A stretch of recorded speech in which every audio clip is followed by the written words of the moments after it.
Well, we're going to do it slightly differently today. So what we're talking about today is what I shared with the UWA TEDx team yesterday.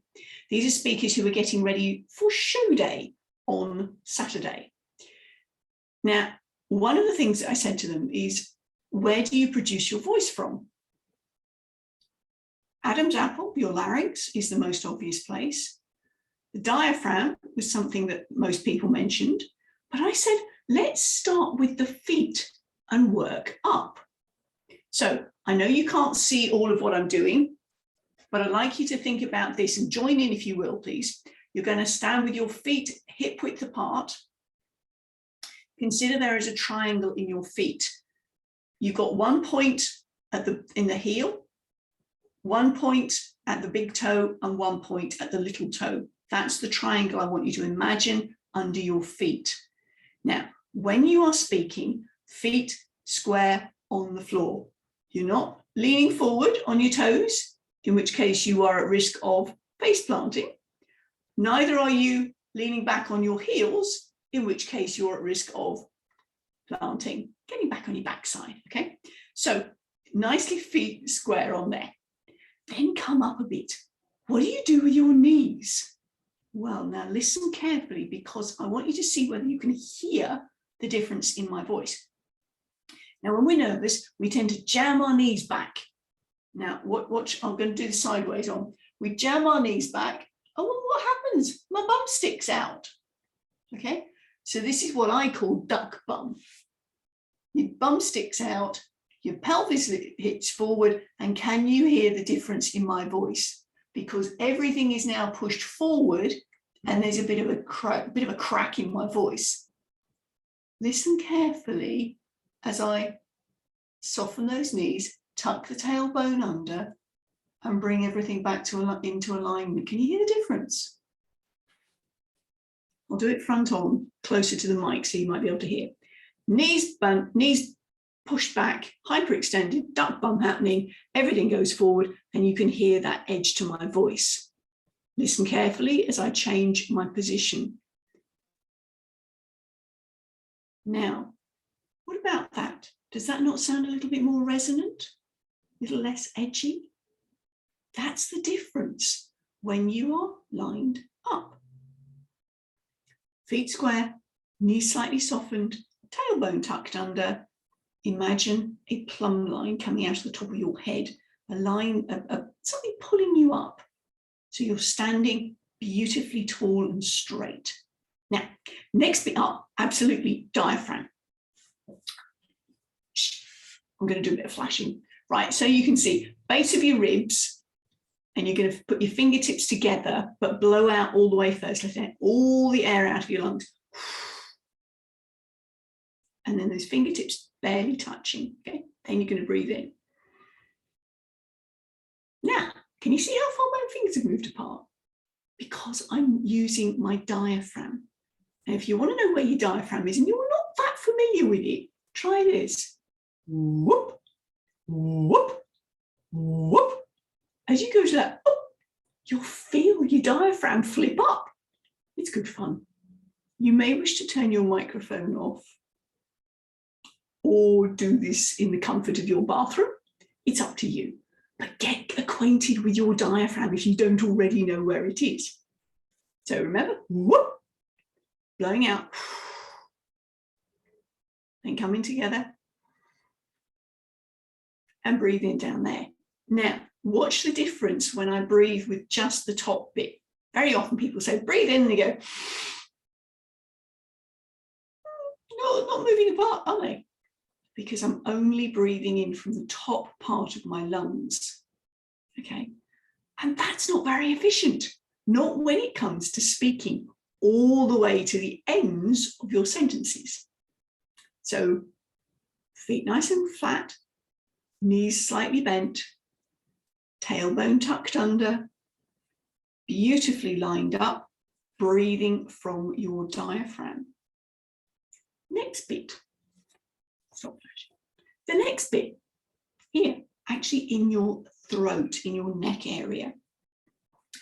How are you going to make sure that there's no tension in here and in your jaw?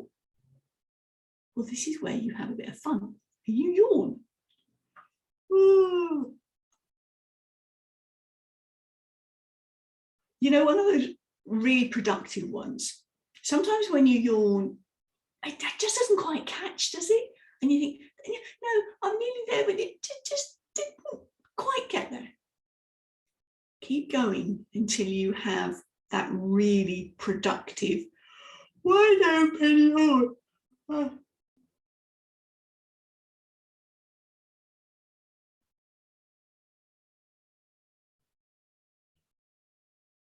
Got it.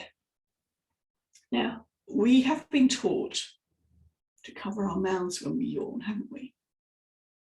We'll do if you want to, but I gave you the full Monty, if it were, so that you can see it's a very big yawn, because what you're doing there is you're releasing tension in your jaw and in your throat. Again, listen carefully to the quality of my voice, because when there's any tension in the throat, and I'm holding my voice in tension at the moment, I'm holding my neck in tension, then you can hear the quality of the voice has dramatically changed, hasn't it?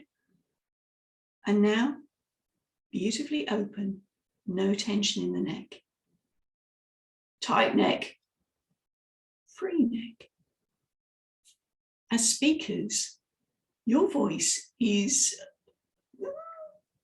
approximately 40% of how you convey your message. So you want to sound as beautifully resonant as you can.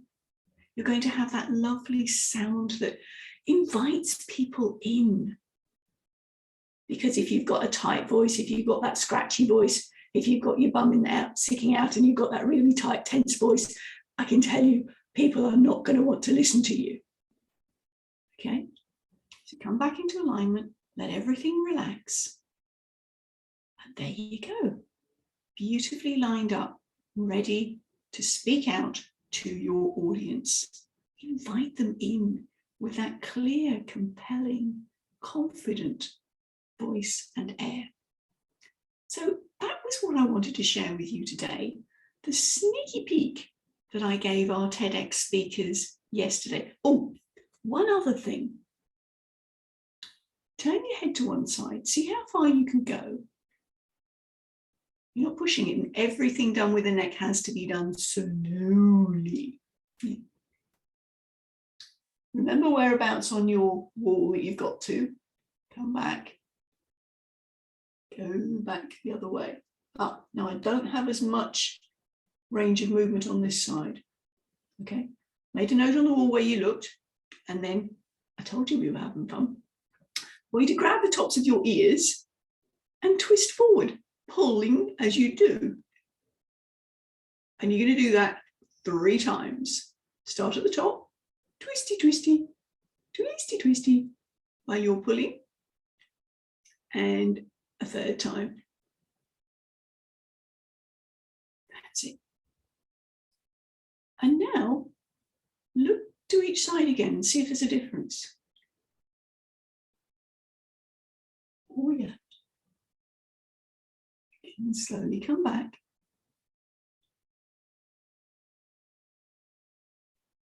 Yes, most definitely got further movement around there. Now, what you've done there is used some fascial stuff, a bit of energy work as well. You've been stimulating things in your ears, stimulating meridians and things in your ears that mean you can now move more freely. If your neck is moving more freely, there's less tension in there. And guess what? Nice, clear, resonant voice. It's all part of the extra special bits that my warm-ups with my speakers get when we work together on our speaking skills, holistic speaking skills. So we don't just look at what comes out of the mouth in terms of the words, we look at how you deliver and how your body is involved. If you'd like further information on this, ping me a message and let's talk. Your words have power. Let's back them up with beautiful body positioning and alignment. So your voice is beautifully clear, resonant, and inviting. That's what we want, isn't it? Inviting, influential. What I've shared with you today is a little tiny bit of one of my pillars of influential communication. The bit about power, the bit about your voice. So again, if you want to know more, we've got a workshop coming up next week. I'll put the deets in the chat below. So let me know if this is something that interests you, and let's get a bit of more fun and exploration in your speaking. For now, bye from me.